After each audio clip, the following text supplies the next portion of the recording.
Kalata tinechoka kumudzi ku Malawi.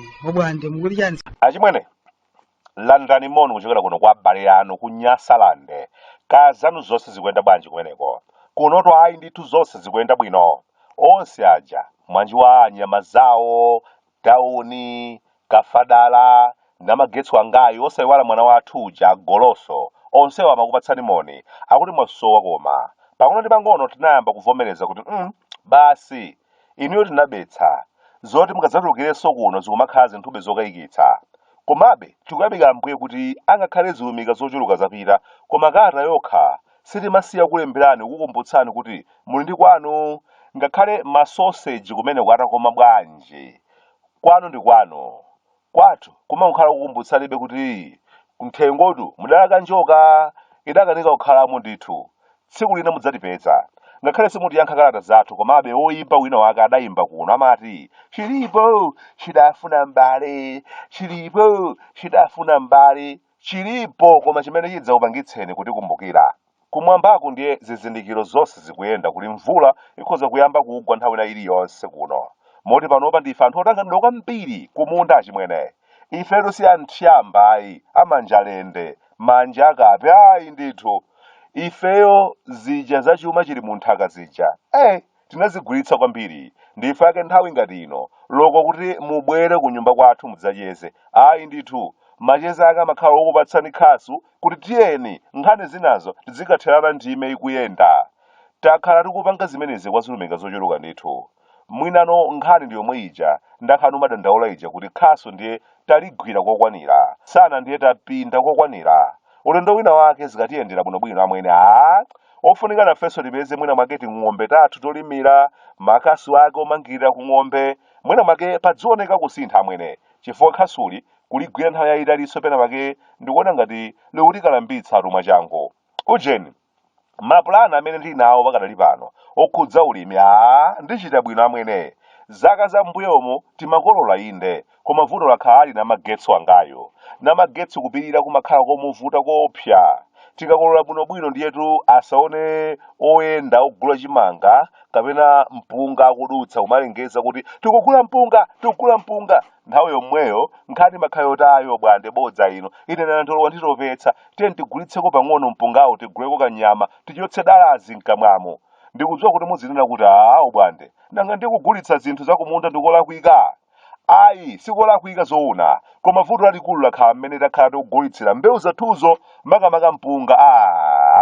Amwene anthu amalonda akhala kutibera kwambiri. Nanga ino mungakhopere kuti kwathu kuno pogulitsana mpunga timangoyezerana mu ndowa akuti kachibinyiraka tikugula mwakuti, ndowa iyo ya pulasikiyo tikugula mwakuti. Kulephera kupempha kuti kodi bwanji otigulanu muzikhala ndi sikelo tizichita kuyezerana. Akuti azochedwetsa zimenezo bwanda ino muthumba umomo la 50 kilogalamu mmalowa ndowa zitatu basi, ndezikakwana zitatu basi thumba lakwana. Koma kuchiona chindowa chakecho tsopano chothasalalatu chachikulu koopsa, moti amatagathira muthumbamo kamodzi ine mtima wangawo kumachita kuti zitu kunyamukamo chifukwa ndi chimatapa chindowa icho. Mmenemo ndi mmene anthufe tikumaberedwera achimwene kwathu kuno.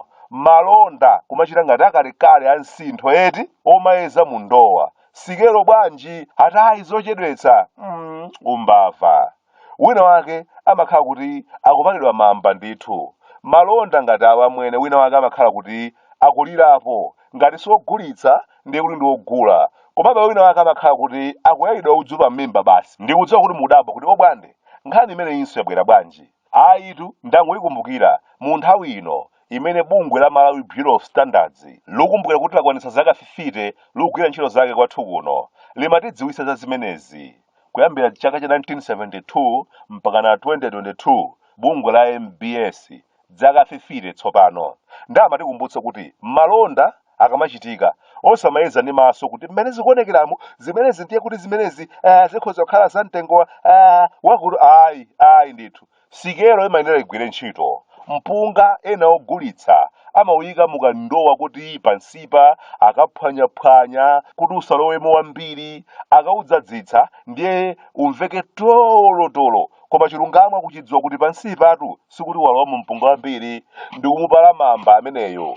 Malonda oyeza mu bigiri ya plastic ndithu akuti padzikhala sikelo. nthawi imene mamusa na magetsi wangayi za zimenezi ndiye monga mwa nthawi zonse amatadzichita makani ayo Bwande nanga poti sikelo mudzi mwathu muno mulibe analanda bungwe la Malawi Bureau of Standards 0 akuti anachita kuwaona atatulukira ngati asilikali achamwaka odzadula msonkho ndiye akuti tsiku limenelo amalonda masikelo achinyengo kunali phochophocho kuthawira m'mabango kuthawa bungwe la MBS ndiye akulankhula zimenezo namudula na magetsi kuti komatu zinazi kumakhala kufuna amwene mavuto enawo timachita kwayamba dala ku bungwe la Malawi Bureau of Standards chilichonse chimakhala chadongosolo amwene anthu ufenda amene pena pakiti malakwitsa si masikelo onse opezeka pa msika amene ali ovomerezeka kuchitira malonda ndifaika amakhala ndi nthawi yoti sikelo zonse zipite ku bungwe la Malawi Bureau of Standards akazione ndi kuzimata chilolezo choti zizigwiritsidwa ntchito pa msika. Sikelo zina zimene zimapezeka pa msika anthu amagwiritsa ntchito kuyezera shuga kaya ufa si sikelo zovomerezekayi. Sikelo zina mmene eni yake komwe zochokerako adazipangira anazipanga kuti izi munthu pomaphika ku kitchen akafuna kusakaniza kuti kaya ufa wa tirigu ukhala olemera bwanji nanga shuga lowe mochuluka bwanji adziyezera zimenezo osati kukhala nayo pa msika umayezera zinthu zimene anthu akugula ayi nchifukwa cha bungwe la MBS amafuna kuti sikelo zikayezedwe akazione ndithu ndipo bwino wake amakhala kuyenda kuyambira kuchitipa mpaka na kunsanje paliponse kuyeza masikelo ndi kuona ngati ali ovomerezeka achimwene. Koma monga mwa nthawi zonse alipo akamberembere amene amakonda madulira nthawi ngati zikamachitika zoyeza masikelozo ena amakhala ali nyumba mwawo asakumana ndi abyulo ndi sikelo yawo amenewo ndi amene nthawi ina yake amakhala ali phochophocho kuthawa akakumana ndi MBS. Lamulo lokhudza muyezo wa katundu kaya masikelo ndilosavuta kulitsata kwake koma lamulo lililonse likakumana ndi anthu ofuna kuchita za ukamberembere ndiye amakhala kuthawadi m'mabango phochophocho zinthu zabwinobwino. Ujeni kodi ujeni zija za nthawi ya mango ndi hazenolo zija zokhala bwanji kodi nthawi yake imakhala mango anchereyi kapena tidikira akamba kupsa chifukwa pano ndi masapota hazenolo ya umphawi ndi akutivuta m'makwalala amwene mpaka naiti ayamba kusalala eti kukulupala bwinobwino akuti mtendere wapanikiza pamwamba basi eti mpaka namaphulitsa makombola eti sabata iliyonse ayi ndithu chaka chino tiona zosaona koma zooneka kuti zitha bwanji. Ata ine wano kuno kumudzi ku Malawi Bwande amafuta kunyasalande sunga mvetse